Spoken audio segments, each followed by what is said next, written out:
No, pues está una muy polémica reforma, además aprobada. Importa el fondo, pero importa también la forma y huelen mal ambas cosas. Aprobada el viernes por la tarde por esta aplanadora que ha construido de manera artificial en el Senado la 4T Morena y sus aliados. Sergio Sarmiento. Sergio, Manuel, ¿cómo estás? Siempre es un gusto. Muy buenas noches, Alberto Beñez. Manuel, buenas noches, Sergio. Jorge, buenas noches, qué gusto. Jorge Fernández Menéndez. Jorge, ¿cómo estás? Manuel, Sergio, Alberto, un placer. ¿Es o no es esto un peligro, un riesgo para los trabajadores y para sus ahorros, Sergio? Claramente es un riesgo.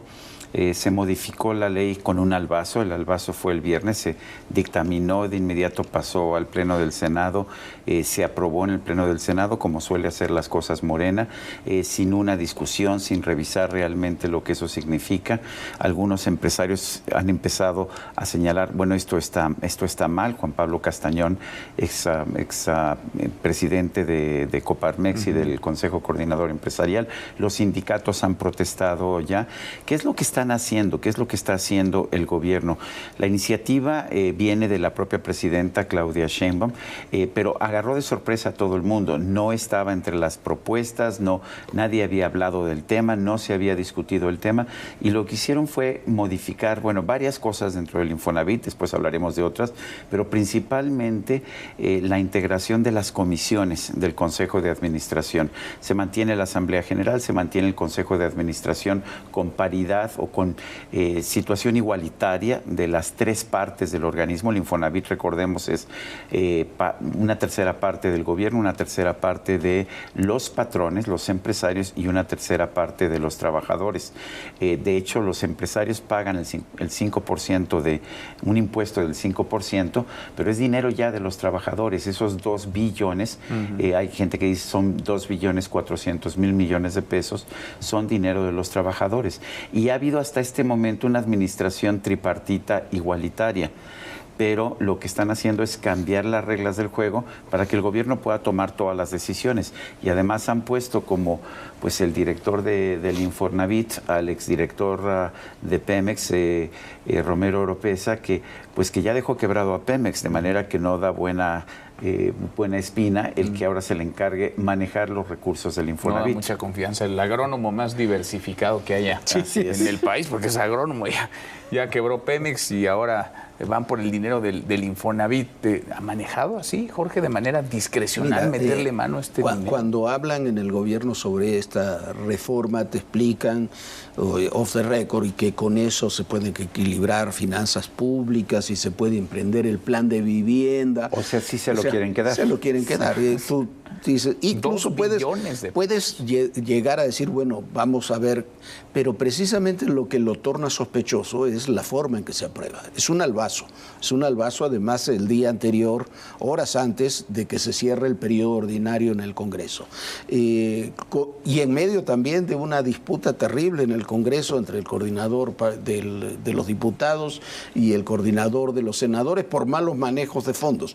Pero incluso concediendo que fuera para el programa que impulsa la presidenta Sheinbaum de construcción de viviendas, los especialistas aseguran que haciendo todas las viviendas de las que se habla, con esos recursos no se necesitarían más que 800.000 millones de los 2.400.000, 2.600.000, dicen otros.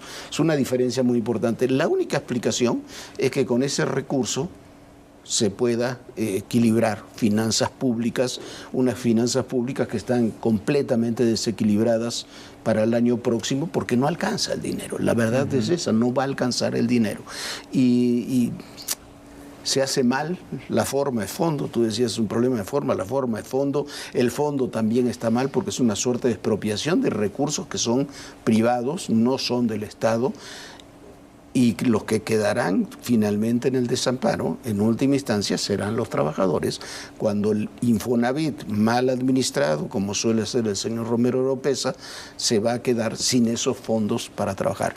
Con un tema adicional, la construcción de esas viviendas será por una empresa estatal que sabemos que se va a crear, que sabemos que nunca es lo suficientemente eficiente como parece. Al contrario, ¿no? Tiene, digamos, tenemos sobradas muestras y pruebas de que el Estado es malo como administrador y pésimo, muy malo como constructor también. Alberto. Muy malo, desde luego. Esa filial, además, se señala, podrá construir vivienda utilizando recursos del Fondo de la Vivienda de los Trabajadores. Es decir, así lo señala expresamente la iniciativa que fue aprobada por el Senado. Habrá que ver qué ocurre en la Cámara de Diputados, pero efectivamente fue un albazo legislativo. Por lo pronto ya lo pararon en diputados. Eso me pareció razonable y significa que la propia presidenta debe estar teniendo pues dudas al respecto, porque sí es un robo en despoblado. Ahora, la duda es si lo pararon porque tienen dudas sobre la ley del Infonavit o por el relajo que traen entre Adán Augusto y Ricardo, ¿no? Claro, y además de ese conflicto entre Adán Augusto y Ricardo,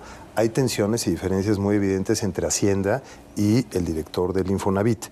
Lo que me parece relevante destacar es que, por un lado, se pone en riesgo ese fondo, que son recursos de los trabajadores, como bien decía Sergio, los aportan los patrones, pero son ya recursos de los trabajadores. El Infonavit no recibe ningún recurso público, por eso el diseño institucional tripartita, que tiene todo el sentido. Y entonces, en efecto... Ni siquiera debería ser tripartita. Si el gobierno no pone dinero, pues debería ser de los trabajadores y de los patrones, ¿no? En sentido estricto, sí. Aunque como debe vincularse con políticas públicas, infraestructuras, servicios para el desarrollo de vivienda, requiere ser así. Pero donde está la clave es que dos comités y una comisión, como decía Sergio, el Comité de Transparencia, el Comité de Auditoría y la Comisión de Vigilancia, que antes estaban integrados, o están todavía, antes de esta iniciativa, siguen así, en forma paritaria por sector empresarial, gubernamental y de los trabajadores, tendría en los tres casos una mayoría, un dominio, un control absoluto por parte del gobierno. A través de estos comités y comisión se vigila el uso debido de los recursos y la preservación de los fondos, de las inversiones que se hacen con esos fondos para obtener rendimientos. Una cosa adicional que llama la atención, se mantiene la paridad en el Consejo de Administración, pero se le otorga al director general la facultad de vetar las resoluciones del Consejo de Administración. O sea, que el director general podrá tomar cualquier decisión. Tiene facultades plenipotenciarias.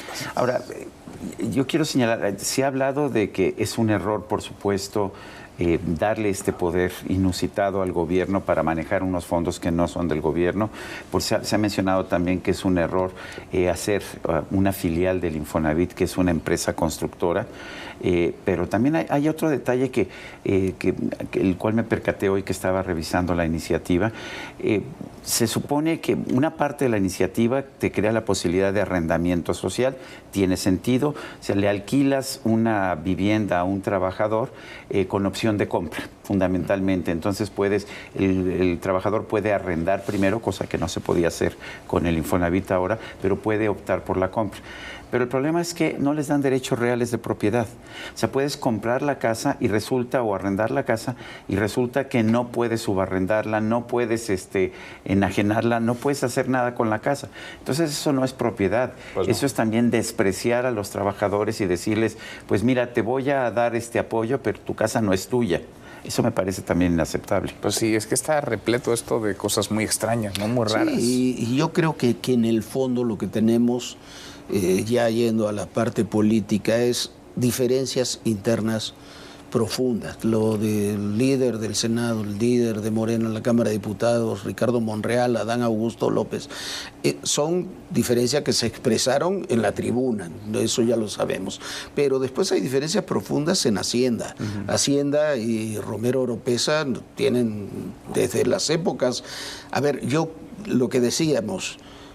Si tú preguntas en Hacienda qué se va a hacer con ese dinero, pueden tener una idea determinada de qué se va a hacer con ese dinero, buena, mala, expropiatorio, los recursos como querramos. Si tú preguntas en el Infonavit y vemos cómo ha manejado Romero Oropesa los recursos de Pemex, es de terror, y es una diferencia que tienen Hacienda y Romero Oropesa. La tuvieron cuando estaban en Pemex, la van a tener ahora en el Infonavit.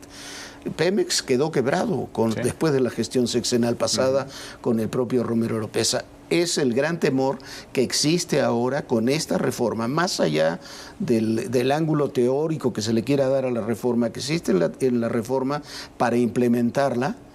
es cómo se va a utilizar con un hombre o con un administrador que sabemos que lo hace muy mal y que utiliza muy mal los recursos públicos. Y que ese es un tema insoslayable. Ahora, esos pleitos y esos nombres vienen, digamos, son herencia del sexenio que se fue, porque Octavio Romero López es un hombre cercanísimo a Andrés Manuel López Obrador, que lo con él toda la vida, en Petróleos Mexicanos. Adán Augusto López y Ricardo Monreal no están ahí porque Claudia Sheinbaum los eligió como coordinadores parlamentarios, sino porque el presidente entonces López Obrador construyó un acuerdo y repartió desde antes de irse las posiciones. Es decir, parece que Claudia Sheinbaum está, bueno, y el secretario de Hacienda, también era el secretario de Hacienda en el sexenio anterior, parece que está cercada, está rodeada por decisiones, y que no se nos olvide que también esto es producto de que no hay dinero en la caja. López Obrador se lo gastó prácticamente todo, elevó la deuda como nunca la habíamos visto, y ahora están tratando más o menos de maniobrar a ver de dónde aparecen dinero para sortear, para sobrellevar la actual administración. Claro, prácticamente acabó con el Fondo para la Estabilización Presupuestal, que tenía casi 400,000 millones de pesos. Prácticamente se consumió como muchos otros fondos. En Infonavit, durante la administración que terminó con el gobierno de López Obrador, pasaron de una cartera vencida alrededor del 5% a prácticamente el 20%. Es decir, se encuentra ya un fondo deteriorado. Y hacen esto, supone poner en riesgo todos los ahorros de los trabajadores para obtener algún día una vivienda. De eso se trata ese fondo. Y me parece que detrás de esto, como bien planteas, lo que subyace son una serie de conflictos y de visiones y pistas distintas que están generando cada vez más dificultades para el ejercicio del poder por parte de la Presidenta de la República. Me parece que esto debería llevar a una reflexión de su parte. ¿Qué fue lo que la motivó? ¿Quién la convenció de presentar esta iniciativa de esta manera? Y que se recapacite y esto no avance en la Cámara de Diputados, porque además hay una ruptura muy crítica, digamos, de muy malas formas con el sector empresarial. Ahí están representados los principales organismos empresariales, hay una dirección empresarial, sectorial en Infonavit, como la hay de los trabajadores.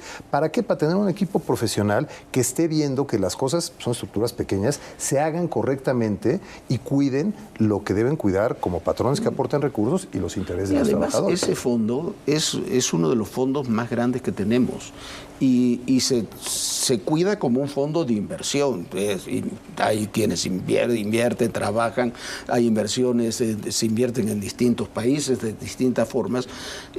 Otro de los problemas que hay, que con este esquema y sin saber cómo se va a utilizar y sin las medidas, sin los comités de control que va a tener, los fondos internacionales que trabajan con este fondo del Infonavit, que es un fondo de los más importantes que tenemos en el país, también pueden comenzar a retirar su dinero y no financiar. ¿Por qué? Porque no tienen certidumbre sobre cómo se va a manejar. Y como que ya son varias medidas en el mismo sentido que no generan demasiada confianza. Sí, bueno, y yo creo que uno de los puntos que está manifestando Alberto es lo más preocupante. Ese dinero es de los trabajadores. Sin embargo, se ha prestado en los últimos años, en los últimos 6 años, de una manera irresponsable.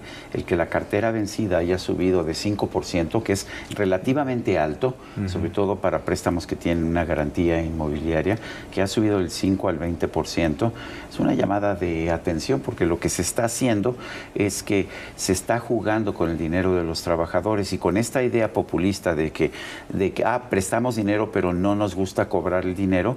Pues parece muy bien hasta que te das cuenta que lo que están prestando es el dinero de los trabajadores y al no cobrar el dinero de los trabajadores están llevando pues a una quiebra en el largo plazo del Infonavit, pero también de los fondos de inversión de los trabajadores. Claro, porque cuando los dos trabajadores que no han ejercido su crédito lo pidan, es posible que ya no haya recursos si sigue aumentando la cartera o se utiliza para otros fines. Y hay que diferenciar un punto que también es importante, alguna vez lo platicamos aquí, Manuel. El plan de vivienda que presentó la presidenta es un plan útil, necesario y que el país necesita, sobre todo los jóvenes necesitan vivienda. Pero tiene que ser, pero está mal implementado, tiene que ser pragmático. Por la constructora pública que no va a funcionar y por el manejo discrecional que va a tener los recursos con los que se van a construir esas viviendas. Sí, porque no es buena idea, no suele ser buena idea que le metan mano y menos sin ningún tipo de control, ya olvídense de contrapesos, de control De hecho, el a la manera que Infonavit gasta. tendría que tener un director que fuera financiero, que realmente supiera. Lo más importante del Infonavit no es construir vivienda, porque seguramente la nueva empresa de construcción va a ser pues un hoyo negro de corrupción. No, lo importante es tener un buen financiero que cuide los recursos de Por los lo menos alguien trabajadores. que no tenga como antecedente inmediato haber quebrado A una como empresa. quebraron Bueno, la a una recibió empresa quebrada, de tamaño. pero la mantuvo quebrada. La mantuvo como la empresa petrolera más endeudada del planeta. Sergio, gracias, muchas Gracias gracias, a ti. Alberto, Manuel, gracias. gracias, buenas Muchas noches, gracias. Hasta mañana. Pásenla muy bien.